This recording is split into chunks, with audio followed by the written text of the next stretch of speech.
स्वागत छ तपाईँलाई आजको नयाँ भिडियोमा। आजको भिडियोमा चाहिँ हामी सोलो लेभलिङ सिजन 3 को बारेमा कुरा गर्नेछौँ। त्यसको रिलिज डेट र डाइरेक्टरले चाहिँ त्यसको एनिमेसनको बारेमा के कस्तो कुरा गरेको छ, साथै उनीहरूले चाहिँ कन्फरेन्समा डाइरेक्टरले के कुरा भनेको छ, सब थोक आजको यो भिडियोमा कुरा गर्नेछु। सो भिडियोलाई स्टार्ट गर्नुभन्दा अगाडि च्यानललाई सब्सक्राइब गर्न नबिर्सनु होला। हामीलाई चाहिँ सोलो लेभलिङ सिजन 3 को रिलिज डेटको बारेमा चाहिँ नराम्रो न्युज आएको छ कि सोलो लेभलिङ सिजन 3 छिटै रिलिज नभइकन रिलिज हुनको लागि एटलिस्ट 3 वर्ष लाग्छ। हामीलाई चाहिँ त्यो कन्फरेन्समा चाहिँ फ्यानहरूले चाहिँ तिनीहरूको प्रड्युसर र डाइरेक्टरहरूलाई चाहिँ क्वेसन सोधेको थियो।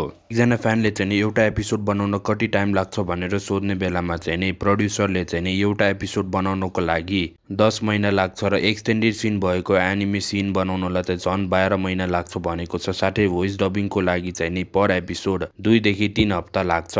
उनीहरूले भनेको मिस्टेक हो कि एउटा एपिसोड कि एउटा सिजन नै बनाउन 10 महिना लाग्ने हो। सोलो लेभलिङ सिजन 2 चाहिँ छिटै नै आएको छ कि एनिमेसन स्टुडियोले चाहिँ हरेक एपिसोडको लागि चाहिँ छुट्टै टिम राखेको छ र एउटा एपिसोड बनाउनको लागि चाहिँ 10 महिना लागेको हो। फ्यान्सहरूले चाहिँ अब सिजन 3 को लागि रिलिज डेट चाहिँ कहिले हो भनेर सोध्ने बेलामा चाहिँ सोलो लेभलिङको प्रड्युसर इटसेल्फले नै सोलो लेभलिङको रिलिज डेट सबै फ्यानहरूमा नै डिपेन्डेन्ट भएको कुरा भनेको छ। यसबाट मात्र दुईटा मिनिङ आउँछ कि प्रड्युसरले यसको हाइप बढाउन गरेको हो, तर पहिलाको सिजनमा नै एन्ट किङसँग फाइट हुने बेलामा धेरै राम्रो रेस्पोन्स आएको थियो, साथै सर्भर पनि ब्रेक भएको थियो। हाइप बढाउनलाई त नहोला, किनकि पहिल्यैदेखि नै सोलो लेभलिङको हाइप धेरै नै छ। र अर्को रिजन चाहिँ के हुन सक्छ भने आफै स्टुडियोले नै फ्यानहरूलाई एनिमेसन बनाउनको लागि डोनेसन दिउ भनेको होला।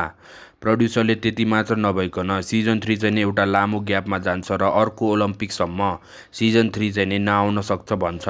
अर्को ओलम्पिक चाहिँ डाइरेक्टली 2028 मा भएको छ र हामीले चाहिँ सिजन 3 को लागि टोटल्ली 3 वर्ष वेट गर्नुपर्ने छ। तर मेरो हिसाबमा चाहिँ त्यति धेरै ग्याप लिँदैन होला, किनकि सोलो लेभलिङ पनि धेरै नै चलेको मानुवा हो। त्यसैले यिनीहरूले चाहिँ त्यतिकै हाइप बढाउनको लागि मात्र भनेको होला। यो जे भए पनि यो आफै प्रड्युसरले नै भनेको हो। हामी त मात्र सिजन छिटो आओस् भनेर प्रार्थना गर्न सक्छौँ र म चाहिँ नै सोलो लेभलिङको मानुवा नै पढ्ने विचार गर्दैछु। मेरो साथीले यसको मानुवा पढेको थियो र यसको मानुवा चाहिँ एनिमे भन्दा पनि धेरै राम्रो भएको कुरा भनेको छ। त्यसैले म पनि यसको मानुवा नै पढ्ने विचार गर्दैछु र तपाईँहरूलाई पनि मानुवा नै पढ्ने सजेस्ट गर्न चाहन्छु। आजको यो भिडियोमा यति नै, र तपाईँ पनि सोलो लेभलिङ सिजन 3 को लागि एक्साइटेड हुनुहुन्छ भने कमेन्टमा लेख्न नबिर्सिनु होला। एनिमे र मांगाको रिभ्यू नेपालीमा हेर्नलाई च्यानललाई सब्सक्राइब, भिडियोलाई लाइक गर्न नबिर्सिनु होला। धन्यवाद।